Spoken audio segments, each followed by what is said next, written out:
Born August 13, 1926, the illegitimate son of a sugarcane planter, Fidel Castro earned respect early on, excelling academically and athletically.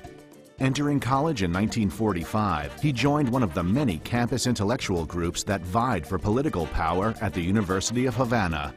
By the time he earned his degree in 1950, he had already led the Law Students Federation, become a founding member of a new liberal reformist party, and participated in 2 foreign political uprisings in Colombia and the Dominican Republic.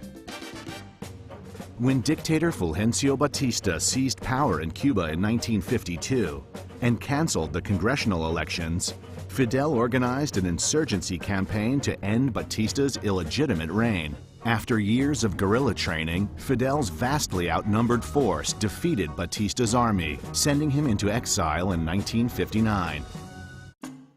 Fidel Castro was now the Cuban leader and a hero to his people.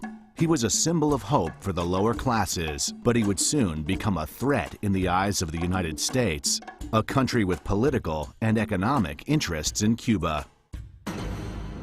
Tensions came to a head during President John F. Kennedy's administration. The CIA-backed Bay of Pigs invasion in 1961 failed, but the most precarious situation involving Fidel was the Cuban Missile Crisis in 1962, when the Soviet Union transported nuclear missiles to Cuba, arming them in silos within striking distance of the United States. His willingness of a very small country to take on the United States was pretty dramatic, and it led to arguably the most dangerous moment in world history, where we almost went to war over Cuba. To regard any nuclear missile launched from Cuba against any nation in the Western Hemisphere as an attack by the Soviet Union on the United States, requiring a full retaliatory response upon the Soviet Union. Relations between the U.S. and Cuba deteriorated, resulting in an embargo and an end of diplomatic relations by 1963. By this time, Fidel had declared Cuba an official socialist state, seizing foreign assets and redistributing farmland. He took great pride in establishing a reputation for the small island, changing the world's view that it was merely an American colony. At the same time, he was careful to not appear as a puppet of the Soviet Union. Over time, Fidel successfully deployed thousands of troops to support leftist revolutions in Africa. He exported revolution all throughout Latin America. The Cuban army was sent to Angola, to Mozambique, to Ethiopia, to Yemen. I mean, Cuba, a tiny island which is smaller than Pennsylvania and only has 10 million inhabitants, actually was playing the role of a superpower.